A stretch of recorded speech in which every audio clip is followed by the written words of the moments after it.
Hi gang! Today I'd like to do a review of a show that I saw when I was in Las Vegas a couple of weeks ago called Frank Marino's Divas. Now it's for those of you who don't know what it is, it's one of the most well-known and famous drag queen shows in the country, if not the world. Little history on this. It's been in Vegas for almost 30 years.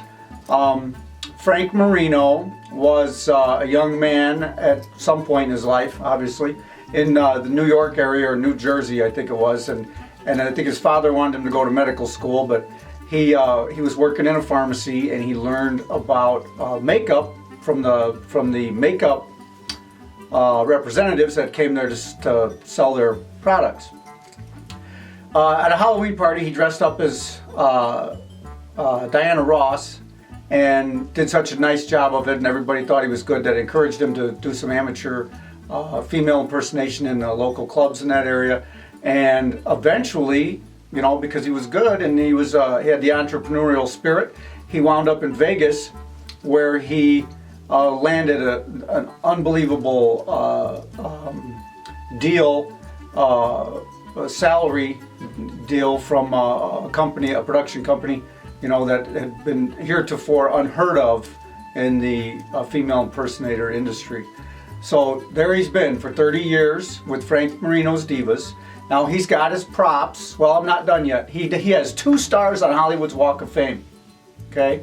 I doubt he'll ever see this video, but I don't want him to really be mad at me, because he's a really cool guy and he's done a lot. Okay? So I went there with my spouse, and we got really good seats. The seats we had were like lazy boy chairs, only they didn't recline, but they were very spacious, very comfortable. We didn't have to reserve them. We got them like 2 hours before the show. And anyway, the show began, and you know, here's where it gets ugly. His opening monologue that he has done for so long, kind of in a Joan Rivers-esque performance. Actually, he was a big impersonator of hers for a lot of years, and he was so good at it and did so well with it that she sued him for $5 million, but she lost, and then they became friends. Anyway, it was rushed. The monologue was rushed. It sounded like something that he had said a million times, and it almost seemed like the show had gotten behind schedule and he was trying to get it back on schedule by hurrying up. You know, it wasn't. It started right on time. You know, maybe he could have deleted a couple of jokes and just slowed down, but there was really no comedic timing in his delivery. It was just one-liner after one-liner so fast that I could hardly even understand what the joke was before the punchline. You know, so right away I was like, man, you know, I've been waiting to see this show for my whole life, and you know, I was being disappointed.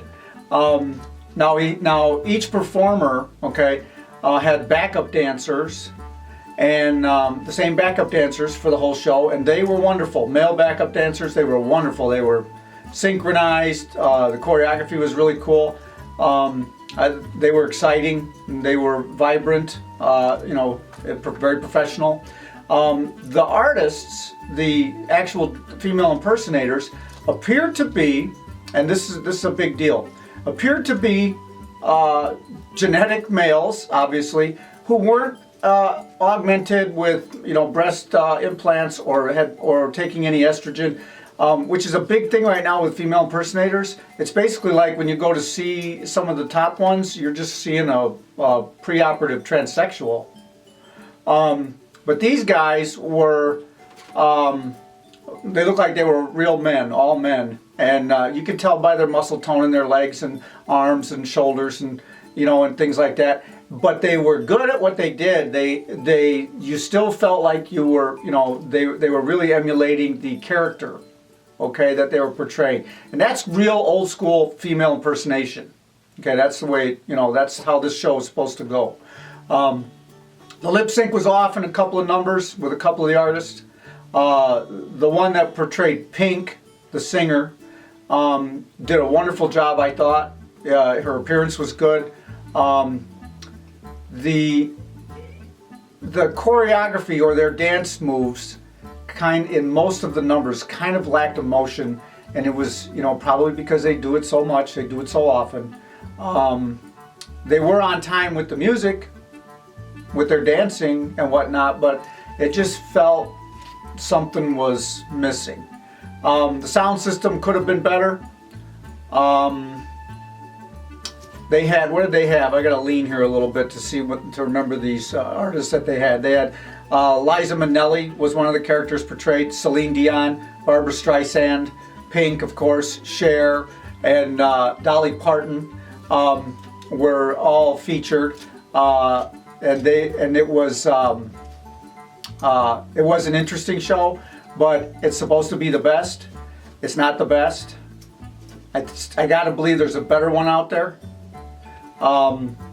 If you want to go and see female impersonators, because you like to see men in drag dancing and lip syncing, it's probably worth the $45 that I paid for the ticket. Okay, when you're in Vegas, you're kind of trapped there until your plane leaves to bring you home. So you got to do what you got to see what you can see, no matter what it costs, if you can afford it. But if you're looking for the best drag queen female impersonator show in the world, I think you're going to be disappointed. Now, that being said, another thing that kind of turned me off was that they several times in the show tried to hawk merchandise, tried to sell me merchandise. And if any of you guys have ever been in Vegas, I'm sure some of you have, you know that you get kind of tired of that after the first 6 hours that you're there. Everybody that talks to you is trying to sell you something or take something away from you, and you get tired of it. When you go into a show that you paid good money for a seat to sit down, you want to just be entertained. You don't want them hitting you up for more money. I don't, anyway. So that kind of turned me off as well. But overall, I could tell that the crowd, although it wasn't a full house, the crowd, there were a lot of people in the crowd that were crazy about Frank and crazy about female impersonators. But I'm not. I was disappointed, and so I think somehow I'll get over it. I would give this show a 3-inch heel out of my rating system, flat being the lowest and 6-inch stiletto being the best. I would give it a 3-inch heel. The cool thing was I got to buy a little fan. I'm a big fan of the Divas, and the money for this fan goes to the Make-A-Wish Foundation. So they do donate money to charities. The Make-A-Wish Foundation is a wonderful charity. So I didn't mind, throwing out a couple bucks for a couple of fans for my spouse and I.